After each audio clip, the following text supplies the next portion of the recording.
transformasi ekonomi yang disampaikan Prof. Badri, sangat setuju karena transformasi ekonomi ini bisa dimulai dari desa. Jadi keunggulan potensi di desa terkait dengan pertanian dan lain sebagainya ini sudah mulai kami konsentrasi ke sana. Saya sudah mulai diskusi dengan Wali Kota Surabaya karena potensi di Surabaya ini bisa ada kerjasama karena saya lihat bahwasanya di Kabupaten Surabaya ini kurangnya lahan LP2B lahan pertanian dan perikanan, maka sempat kami tawarkan bahwasanya hasil pertanian kita bisa diambil oleh masyarakat atau pemerintahan Kota Surabaya. Alhamdulillah Prof sudah berjalan. Kemarin di minggu lalu Wali Kota Surabaya sudah mengambil beras di Kabupaten Gresik. Kemarin dari petani di Sedayu sudah kita koneksikan dengan pemerintahan bagian perekonomian di Kota Surabaya dan alhamdulillah sudah berjalan. Mudah-mudahan ini terus berjalan terus. Ada satu kolaborasi ketika Surabaya ini tidak punya lahan pertanian, maka kami akan menyupport seluruh potensi yang mana digali dari pertanian di Kabupaten Gresik. Di sisi lain Surabaya mempunyai peluang usaha yaitu perhotelan dan lain sebagainya, bidang jasa, maka kami juga harus berkontribusi terkait dengan kegiatan-kegiatan pemerintah. Itu kita taruh di Kabupaten Kota Surabaya. Hal ini yang bisa kita kerjasamakan. Mudah-mudahan ini menjadi satu kolaborasi hebat antara Gresik dan Surabaya. Nah, kolaborasi hebat Gresik Surabaya bersama Universitas hebat, Prof. Tidak bisa membayangkan satu transformasi ekonomi itu akan bisa digerakkan.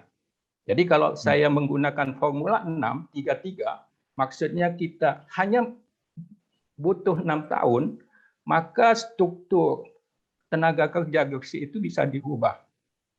Dalam arti kita memang fokus matching dengan industri itu bisa disesuaikan sehingga tidak ada terlalu keahlian ataupun keterampilan yang seharusnya tidak match dengan industri. Itu satu. Yang kedua, penggunaan teknologi sekarang itu sudah tidak bisa ditawar lagi. Digitalisasi SME misalnya, UKM. Saya belum bisa melihat bagaimana kalau Gresik nanti teknologi adoption-nya ataupun pendidikannya, assessment-nya menggunakan internasional misalnya, menggunakan PISA misalnya. Wah, itu sangat menarik. Jadi saya ingin sampaikan kepada Pak Bupati, satu adalah digitalisasi perlu diberi tekanan, yang kedua adalah rubahlah struktur tenaga kerja Gresik. Mungkin agenda ke depan bagaimana Gresik bisa bernilai tambah tinggi sesuai dengan yang disampaikan oleh Pak Presiden untuk transformasi ekonomi. Karena ini kan judulnya pemimpin yang inovatif. Inovatif ini berarti ada yang jangka pendek sama jangka menengah.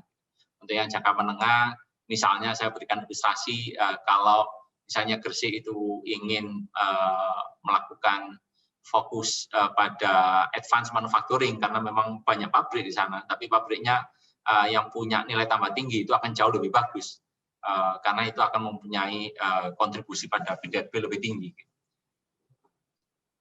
Atau juga misalnya Gresik menjadi kota wisata yang berkali-kali kami sampaikan, misalnya kota wisata religi. Di perguruan tinggi ada support dari sisi lulusan S1, vokasi yang terkait dengan industri-industri kreatif, ada sejarah dan lain-lain. Terus perlu ada startup wisata di sana, ada pengelola wisata halal, restoran halal, hotel halal, produk Islami, sarung, songkok, kuliner. Kemudian ada penyelenggara event, Damar Kurung. Mungkin ada sejarahnya Damar Kurung itu mungkin festival yang dimulai sejak zaman Wali, karena Gresik sebagai kota wali, kota pertama gitu. Terus ada panen bandeng, panen walet yang bisa difestivalkan, yang ujung-ujungnya akan mendatangkan wisatawan ke Gresik. Nah, ketika melakukan wisatawan ini ke Gresik, tentu ada penambahan dari sisi jasa, dan menggerakkan ekonomi secara umum bagi Gresik.